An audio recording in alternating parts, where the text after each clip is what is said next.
Você quer viajar e ficar longe de tudo? Plutão é um dos lugares mais solitários que você vai encontrar. Menor do que a nossa Lua, Plutão nunca recebeu um único visitante da Terra. Até agora. Sempre dizemos, é isto, é a viagem da humanidade para Plutão. Pela primeira vez na história da humanidade, Plutão está prestes a ser revelado. É certo que podemos esperar surpresas. Até então, tudo o que podemos fazer é imaginar como Plutão deve ser. E recentemente os astrônomos decidiram nem chamá-lo mais de planeta. Irei ficar na história como o cara que matou Plutão. Outrora considerado uma singularidade isolada, hoje Plutão marca o início de uma nova fronteira. É como se os exploradores tivessem subido até o topo das montanhas rochosas e pudessem ver as terras da Califórnia do outro lado. E agora, ao começarmos a olhar além da nossa própria vizinhança, buscamos mundos semelhantes à Terra, em torno de outras estrelas. Não tenho dúvida de que a alguns anos-luz da nossa Terra há outras formas de vida.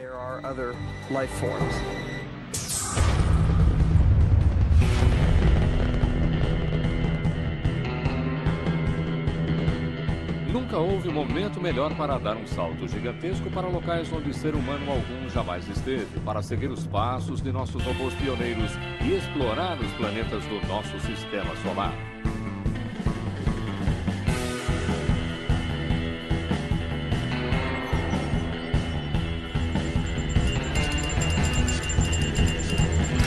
Guia de Viagens Interplanetárias.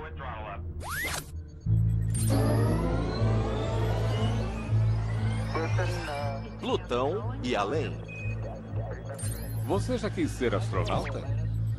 Imagine que é você que está indo para os confins do nosso sistema solar. Para onde você iria? O que você veria? E como iria sobreviver? Descobertas recentes têm revelado muito mais sobre essas profundezas congeladas. De posse deste novo conhecimento, pense nisso como seu guia de viagens pessoal para Plutão e além.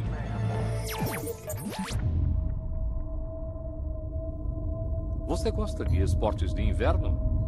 Gosta da sensação de isolamento? Não liga para o frio. Bem-vindo à Terra do Gelo. Longe dos nossos olhos e até agora fora do nosso alcance, Plutão é o mundo mais intrigante do sistema solar. E por que sua cor rosa? De onde é que ela vem? E de que forma estamos conectados a este planeta? Plutão é um lugar tão misterioso que não temos ideia de como ele pode ser ao chegarmos lá. E isso realmente aumenta a nossa curiosidade. Plutão é um território inexplorado. Sabemos muito pouco a seu respeito. Mas o mistério não é total. Sabemos que é um objeto mais ou menos arredondado, que tem gelo e muita sujeira em sua superfície. Plutão é um mundo muito frio, com cerca de 230 graus Celsius negativos na superfície. Temperaturas mínima menos 225, máxima menos 218 graus Celsius.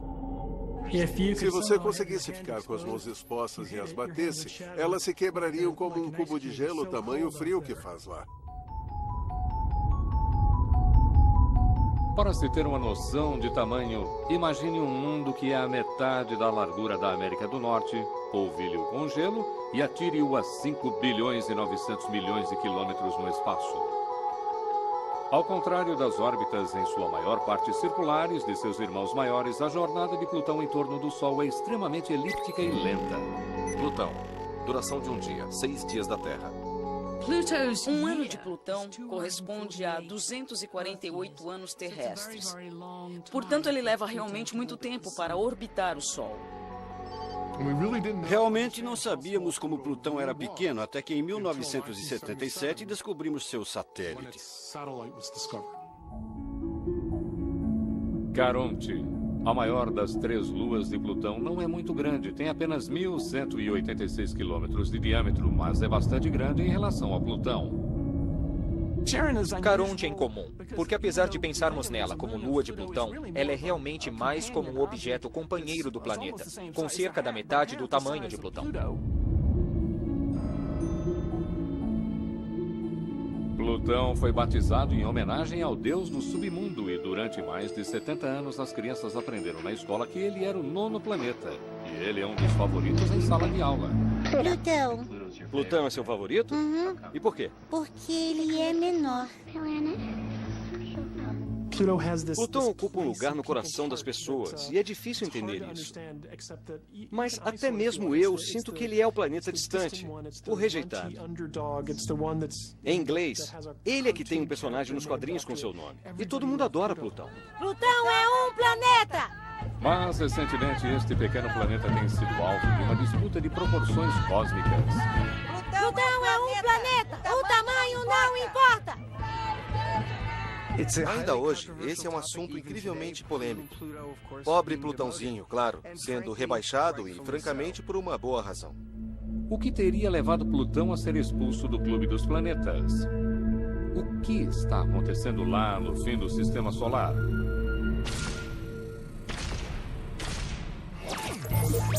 Uma missão está prestes a descobrir isso. Entretanto, chegar até lá significa uma jornada de 4 bilhões e 800 milhões de quilômetros até os limites do nosso sistema planetário. Como chegar?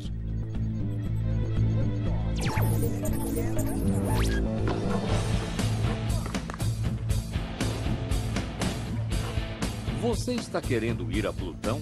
É melhor ir direto ou pode acabar saindo muito longe do curso.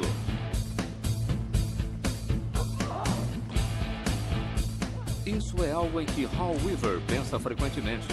Ele é o cientista do projeto da atual missão da NASA para Plutão, a New Horizons.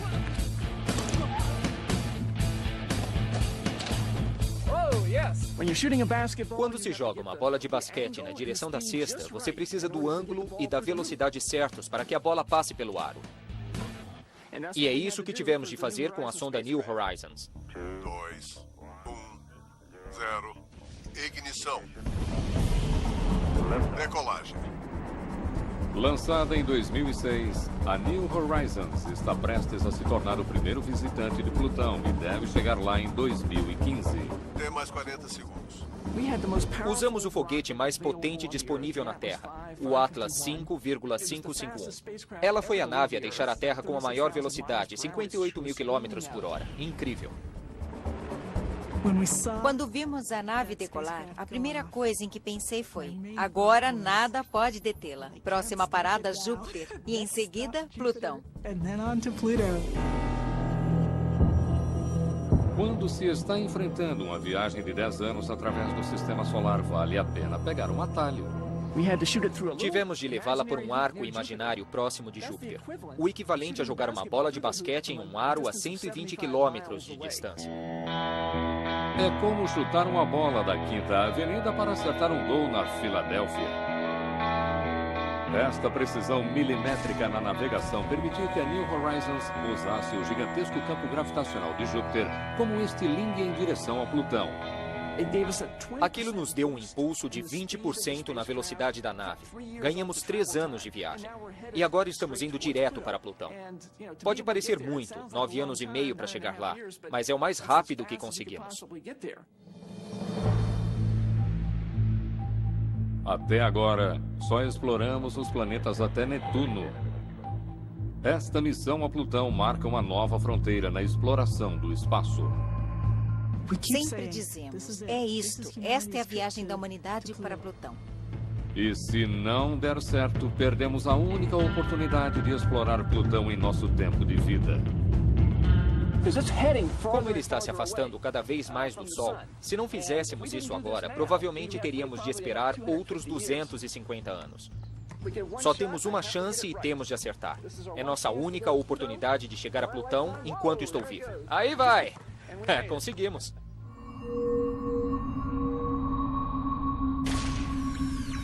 Bom, aqui é Plutoense, prossiga. Laboratório de Física Aplicada, Universidade Johns Hopkins. Estação 43, Plutoense. Ficar de olho na viagem longa e solitária da New Horizons é trabalho desses controladores de voo no Laboratório de Física Aplicada da Universidade Johns Hopkins, em Maryland. Poderia nos dizer qual a nossa configuração atual de downlink? O tempo de duração dessa missão é muito longo. Portanto, uma das coisas que fazemos para reduzir os custos é colocar a nave em hibernação por uma boa parte do ano. Além da órbita de Saturno, a New Horizons desperta para seu check-up de rotina. Afirmativo, indo para o comando. Você já teve problemas com seu computador? Tente carregar um software em um disco rígido a 2 bilhões e 200 milhões de quilômetros de distância. A dificuldade com Plutão é que ele está muito distante do Sol. Estamos longe de casa. Temos de projetar e planejar uma sequência de observações que precisa funcionar. Não há segunda chance. O upload de hoje ocorreu sem problemas. Mas à medida que a nave espacial se afasta ainda mais, o tempo de comunicação fica ainda maior. Quando a New Horizons ligar para a casa de Plutão em 2015, seu sinal vai demorar mais de 4 horas para chegar até a Terra. O dia da chegada vai ser de muita ansiedade e vai ser emocionante. Será o dia da Bastilha em 2015. Mais ou menos um dia depois de voarmos por Plutão, devemos receber a primeira imagem de como Plutão realmente é. E essa imagem vai ser breve, porque depois de 10 anos para chegar até lá, a New Horizons terá apenas alguns meses para explorar Plutão em detalhes. Este é um modelo da nave espacial New Horizons. Ela tem 1/8 do tamanho real. Ela é aproximadamente do tamanho de um piano de cauda. E temos o gerador de imagens de reconhecimento de longo alcance, nossos olhos de águia na New Horizons, o telescópio de mais alta resolução que nós temos. Outros instrumentos irão observar Plutão com luz ultravioleta, coletando poeira em sua atmosfera superior e medindo as partículas carregadas do vento solar para determinar se Plutão tem uma magnetosfera. A missão New Horizons é algo para o qual as gerações futuras vão olhar e dizer: este é um dos marcos de nossa civilização. A exploração inicial, o reconhecimento inicial de toda esta nova região do Sistema Solar, nunca antes explorada. Eu tenho um adesivo no meu carro que diz: meu outro veículo está a caminho de Plutão. Eu adoro essa coisa. 14 de julho de 2015 será uma data a ser lembrada, quando o minúsculo mundo no final do Sistema Solar irá finalmente começar a revelar seus segredos.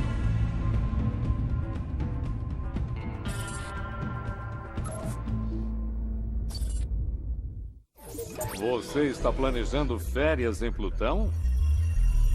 Um piscar de olhos e você pode não o ver passar. Só sabemos a respeito da existência de Plutão graças aos olhos muito atentos de uma única pessoa. O 9º planeta.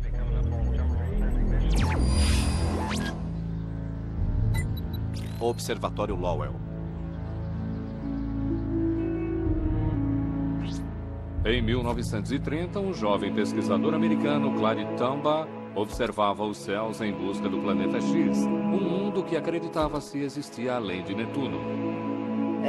Foi um momento emocionante e eu me lembro como se fosse ontem. Nunca houve um momento como aquele na minha vida. Eu o conhecia muito bem. Ele era um homem maravilhoso, com um sublime senso de humor e um fascinante senso do ridículo. E nos divertíamos muito juntos. A descoberta de Plutão foi muito entediante. Acho que essa é a melhor palavra para descrever isso. Durante a noite ele tirava fotos do céu sobre essas placas fotográficas de vidro e durante o dia colocava as placas nessa máquina e as observava. Então há um espelho que vira para frente e para trás e o que você faz é comparar as imagens em busca de alguma alteração.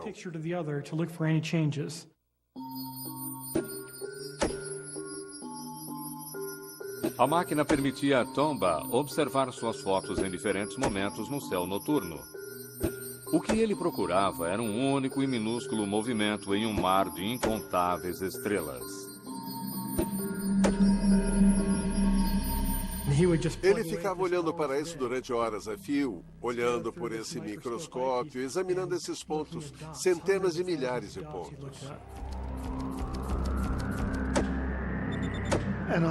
E em 18 de fevereiro de 1930, por volta das 4 da tarde, ele viu as duas imagens do planeta aparecer e desaparecer alternadamente. Estas são as imagens reais que mostram a descoberta de Plutão, primeiro em uma parte do céu e depois em outra. Prova de um planeta em movimento.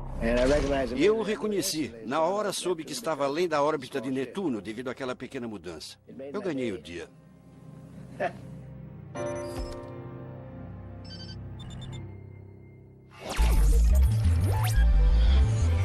Pelos próximos 76 anos, Plutão é considerado o 9º planeta. Mas como realmente é este pequeno ponto no céu? O que ver?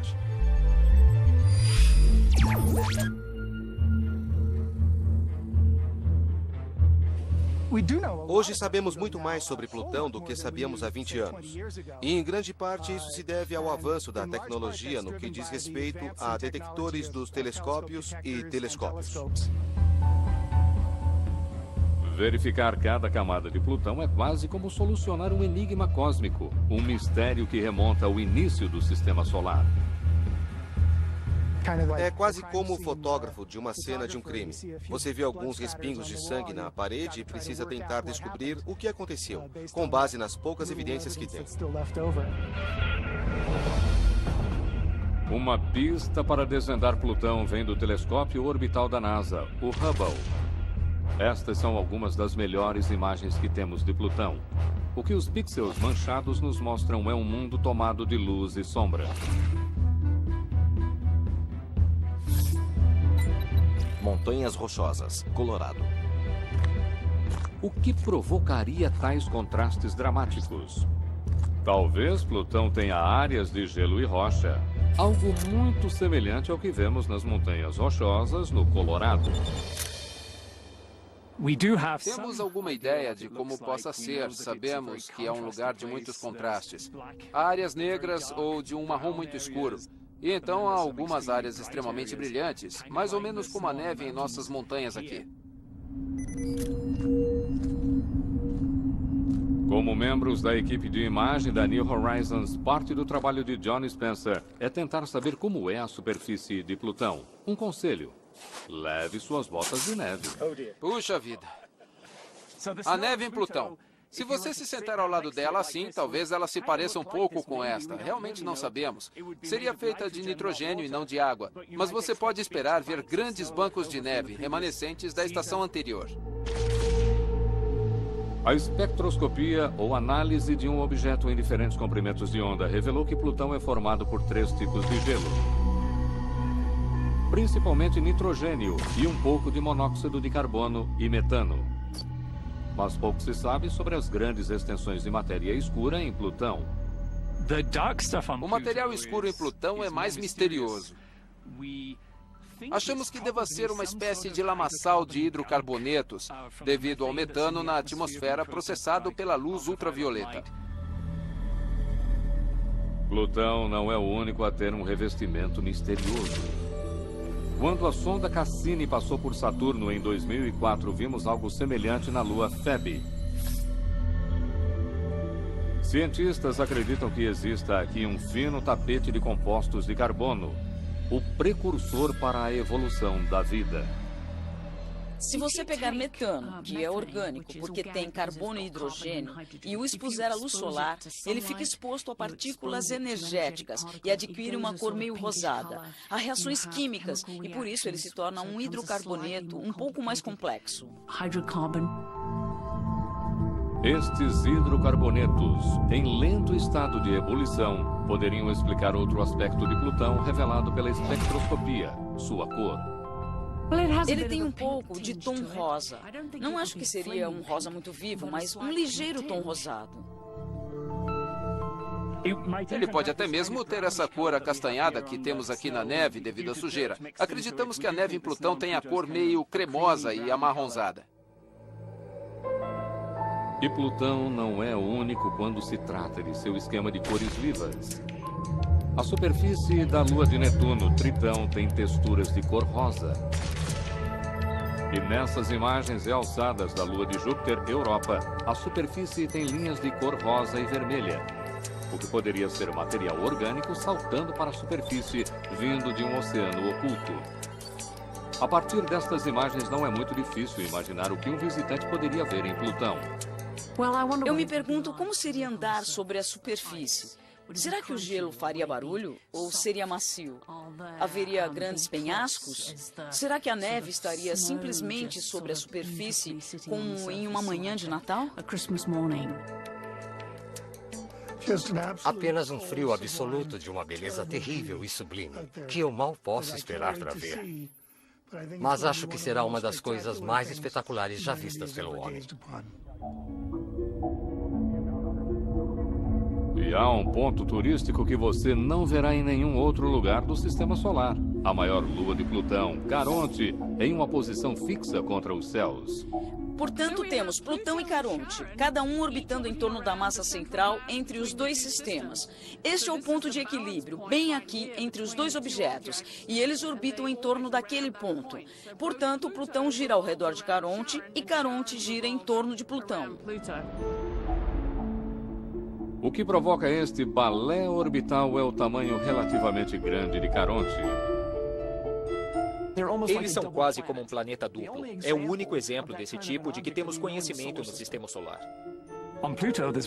Há um lado de Plutão do qual você nunca veria Caronte, e um de onde você sempre a vê. E eles estão rigidamente ligados um ao outro. Você poderia construir uma ponte entre os dois. Então, é realmente uma coisa extraordinária e única. Patrulhando os confins gelados do Sistema Solar exterior por muitos anos, Plutão era considerado uma singularidade isolada. Até que uma nova descoberta mudou tudo. Uma nova fronteira.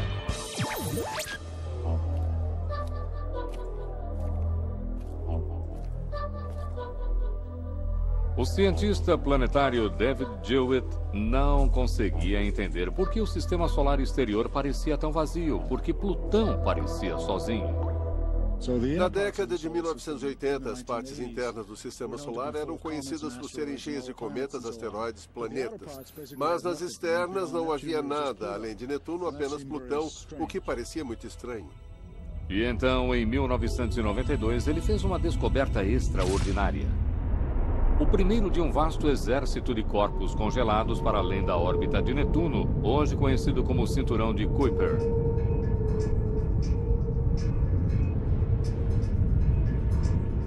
O Cinturão de Kuiper é basicamente um depósito de corpos gelados, de coisas que foram preservadas em temperaturas talvez 200 graus mais frias do que a dessa sala.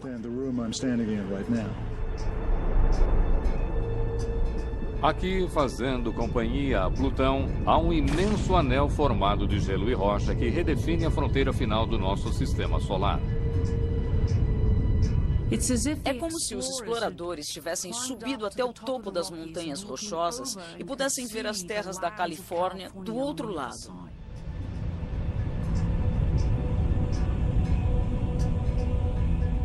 Hoje sabemos que estes objetos que formam o Cinturão de Kuiper são milhões, muitos do tamanho de montanhas, alguns tão grandes quanto cidades e outros muito maiores, como Plutão. Sabemos que há cerca de 50 mil ou mais deles com mais de 95 quilômetros de diâmetro. E deve haver 100 milhões de objetos maiores do que 2 quilômetros aproximadamente. Mas o que exatamente são esses objetos e de onde eles vêm?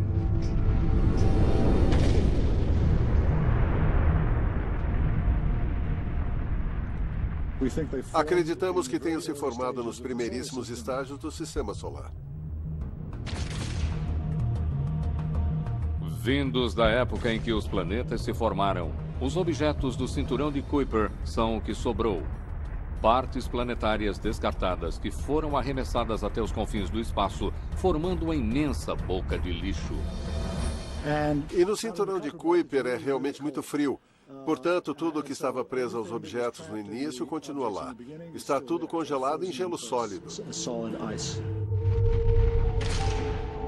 Durante anos, Plutão parecia ser o maior objeto aqui. Mas há quem acredite que possa haver outros, ainda maiores. Caltech, Pasadena, Califórnia. Eu realmente me perguntava se haveria outro objeto lá fora tão grande quanto Plutão, ou maior do que Plutão, ou até mesmo muito maior do que Plutão. E durante muito tempo ninguém tinha a tecnologia para fazer o trabalho direito e procurar esses objetos. E quando finalmente tivemos, corremos para o telescópio o mais rápido possível e começamos a vasculhar os céus.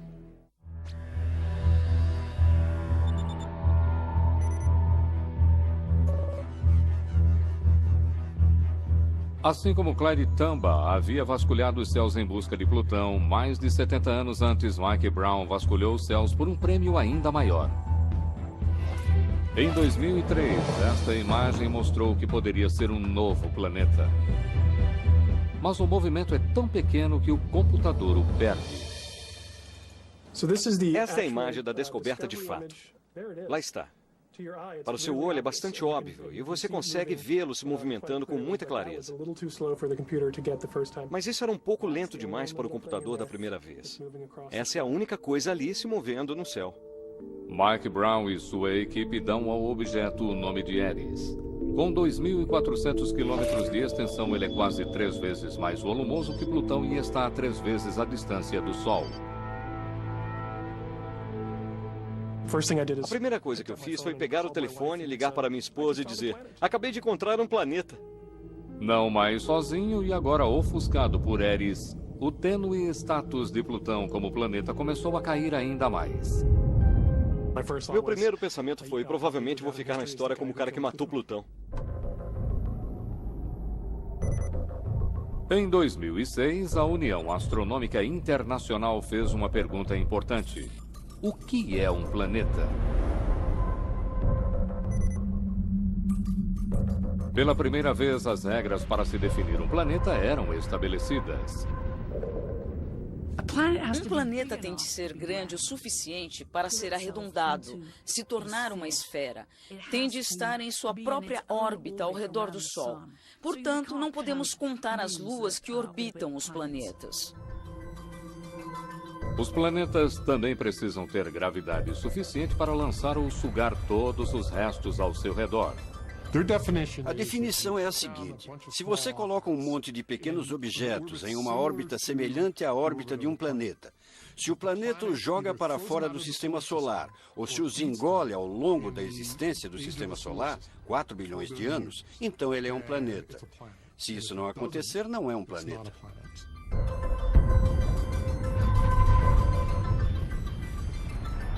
Rodeado pelos detritos gelados do cinturão de Kuiper, Plutão é pequeno demais para limpar sua trajetória orbital.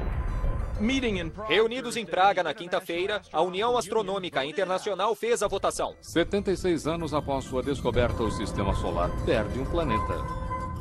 Plutão não é um planeta? Mas o que está acontecendo aqui? Todo mundo cresceu achando que Plutão era um planeta, porque é o que todos diziam. Mas agora não é mais. Isso vai confundir as pessoas.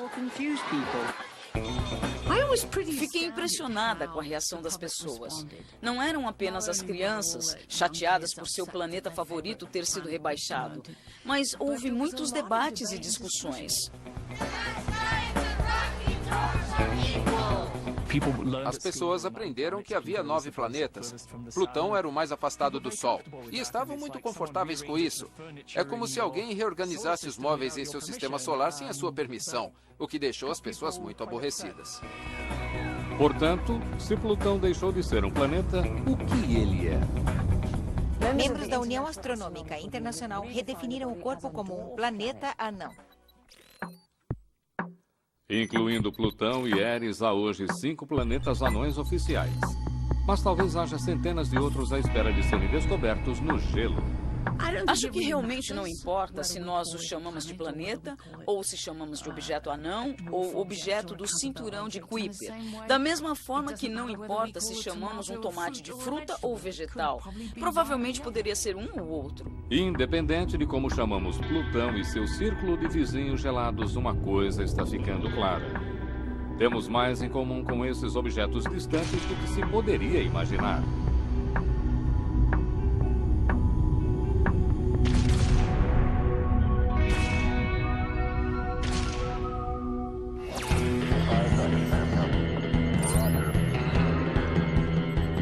você está interessado em visitar Plutão e seus vizinhos, talvez você nem precise deixar seu sofá, porque de vez em quando esses mundos gelados vêm até nós. Conhecendo os habitantes locais.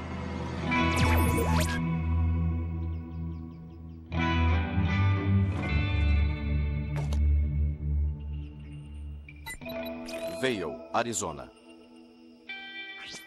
Bem-vindos à minha casa de mágicas. Estes são os telescópios que eu gosto de usar para procurar cometas. O caçador de cometas David Levy dedica sua vida a observar os céus. Cometas são basicamente coisas bonitas e não perigosas. Mas uma vez, em um período bastante longo de tempo, um cometa irá ameaçar a Terra ou um dos outros planetas. Mas de onde vêm esses invasores? Muitos cometas são originários do cinturão de Kuiper, de onde de tempos em tempos eles são empurrados para fora da órbita. Temos ligações diretas com o cinturão de Kuiper. Porque muitos dos cometas que entram em nossa vizinhança aqui no Sistema Solar Interior vêm do cinturão de Kuiper. Até mesmo Plutão, com sua órbita bastante elíptica e atmosfera liberando gases, se comporta mais como um cometa do que como um planeta. Por isso, pensamos em Plutão como um cometa colossal, porque sua atmosfera está se esvaindo, mas ele é muito, muito maior comparativamente. A maioria desses visitantes do cinturão de Kuiper passa inofensivamente por nós. Entretanto, outros provocam um grande impacto. Acredita-se que um grande cometa tenha posto fim ao reinado dos dinossauros 65 milhões de anos atrás.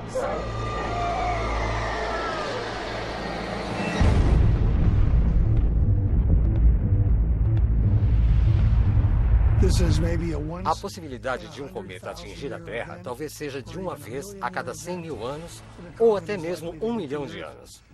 Mas isso já aconteceu antes. E acreditem, vai acontecer novamente em algum momento.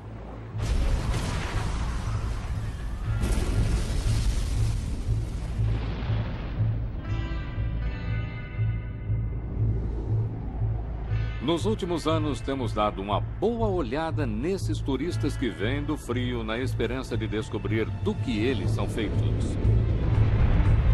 Em 1986, a sonda Giotto, da Agência Espacial Europeia, teve um encontro corajoso com um dos cometas mais famosos de todos, o Halley. Fizemos a coisa mais desafiadora possível, voando muito próximos do centro do cometa para ver o núcleo, algo que era realmente desconhecido. Esta é a primeira imagem em close-up de um núcleo de cometa.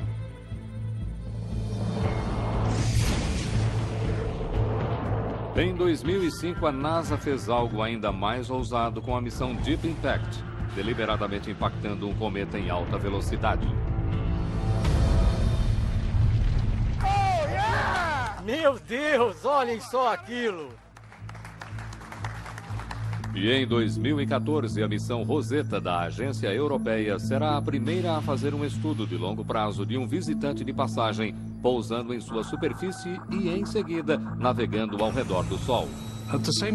Ao mesmo tempo, iremos realmente pousar algo sobre sua superfície para investigarmos do que o cometa é feito.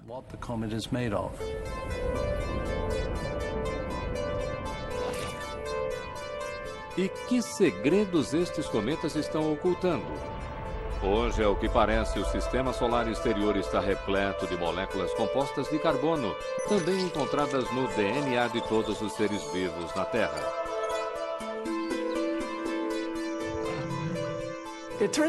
O sistema solar exterior é uma das fontes mais prodigiosas de material orgânico no sistema solar, assim como o puro e simples gelo de Arrax.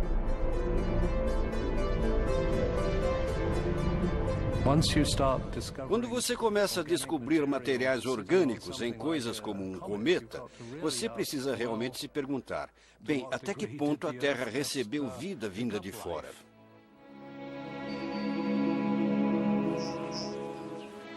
O que isso significa? Os ingredientes para a vida na Terra e até mesmo a sua água podem ter se originado no cinturão de Kuiper. E, felizmente, a natureza tem um meio de transportar aquele rico material orgânico do sistema solar exterior para o interior do sistema solar, por meio dos cometas. E acreditamos que essa possa ter sido uma fonte significativa para a vida que temos aqui na Terra. E se moléculas de água e pré-orgânicas vieram para a Terra desta forma, é possível que elas também tenham chegado a outras partes do sistema solar.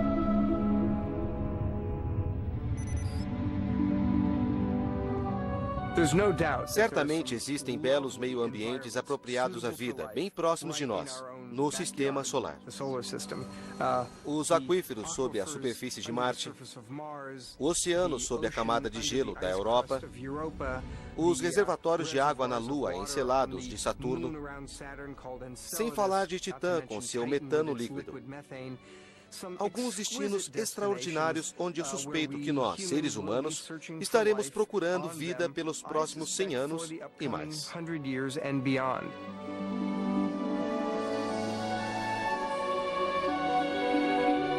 Talvez nosso próprio sistema tenha vida em abundância.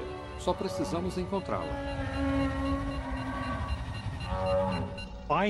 Encontrar evidências de um segundo tipo de vida em um planeta vizinho teria enormes implicações. Primeiro, apenas filosoficamente, saberíamos que a vida é algo comum no universo. Se ela começou 2 vezes aqui mesmo, em nosso pequeno sistema solar, então certamente o universo está repleto de vida. E se encontrarmos vida em nosso sistema solar, provavelmente podemos agradecer ao grande exército de antigos corpos no cinturão de Kuiper.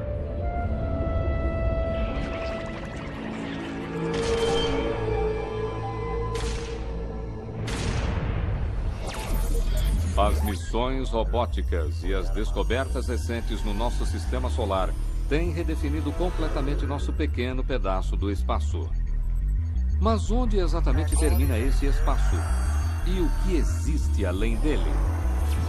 E além.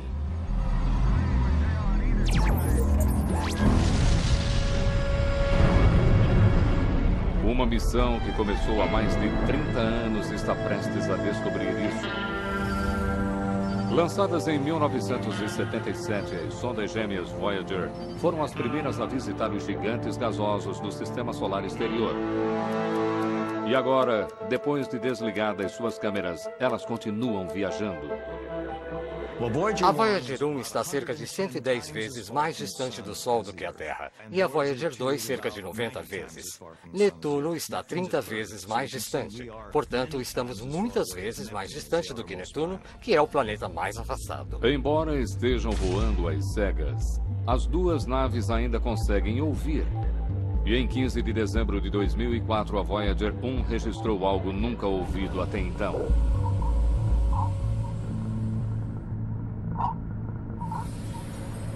Este é o som do vento solar, diminuindo abruptamente a partir da pressão de gases interestelares a 14 bilhões de quilômetros do Sol.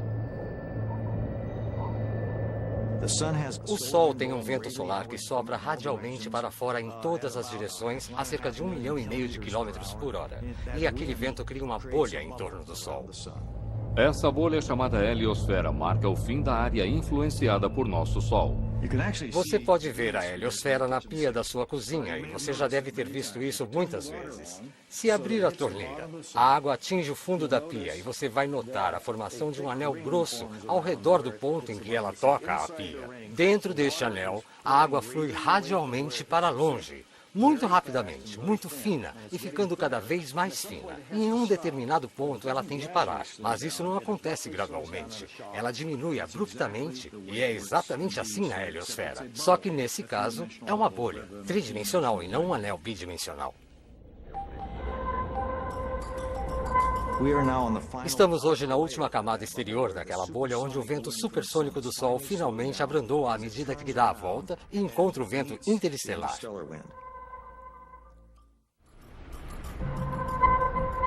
E o que há para ser visto além da heliosfera?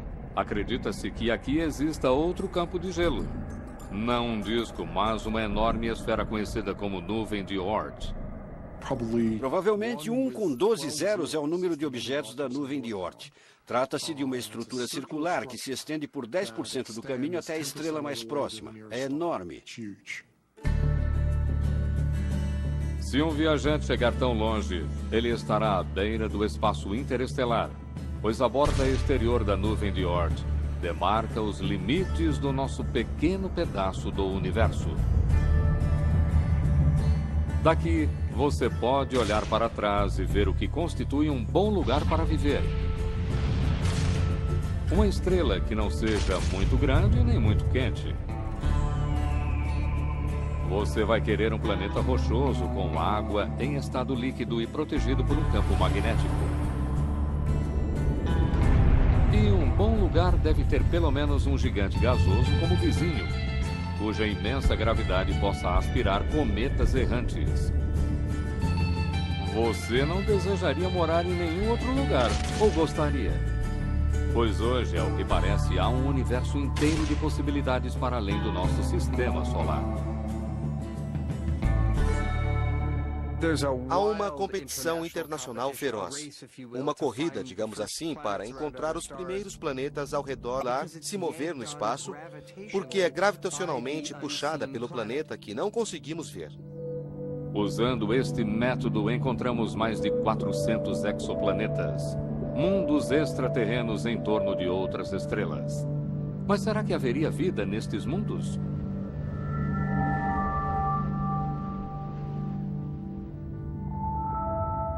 Se encontrarmos tal planeta, queremos nos aproximar e verificar se conseguimos detectar moléculas-chave na atmosfera, como oxigênio ou ozônio. É quase certo que haja evidência de vida naquele mundo.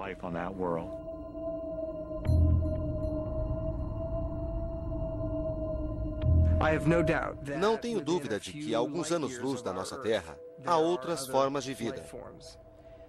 A questão mais difícil e assustadora é saber se vida inteligente é comum em nossa galáxia e em nosso universo. E como iremos saber se existe vida inteligente em outros mundos semelhantes à Terra? Quais serão os sinais?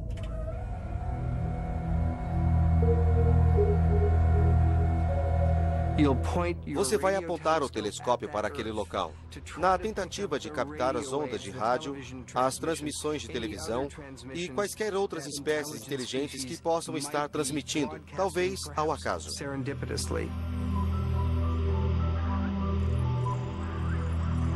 Tentar sintonizar uma TV de ETs pode parecer absurdo. Mas quem sabe, talvez eles estejam assistindo a nossa há muito tempo. Se um viajante humano irá chegar até os limites do sistema solar, isso ainda não sabemos. Mas um homem começou essa viagem. A bordo da New Horizons está uma pequena urna com os restos cremados de Clyde Tombaugh, o homem que descobriu Plutão. Ele morreu no final dos anos 90 e é muito legal que algumas de suas cinzas estejam hoje a bordo daquela nave espacial a caminho de Plutão. Quem poderia ter previsto, quando ele descobriu Plutão em 1930, que parte dele poderia realmente ir até lá em pessoa? E essa é uma bela homenagem para a pessoa que tornou tudo isso possível. Mas Clyde Tombaugh não vai descansar aqui. Depois de passar por Plutão em 2015, a New Horizons vai seguir viagem. A nave espacial vai continuar em movimento. As leis de Newton nos dizem que a nave continuará sua viagem. Ela não vai estar em operação e não vamos estar nos comunicando com ela. Ela será apenas mais um pedaço de lixo espacial. E vamos simplesmente dizer adeus. Clyde Tombaugh poderia ficar desapontado ao saber que Plutão não é mais considerado um planeta. Mas se tornar o viajante espacial a percorrer o maior trajeto de todos certamente compensa isso. E com um número de estrelas estimado em 1.000 bilhões de bilhões no universo, só nos resta imaginar por onde ele estará viajando.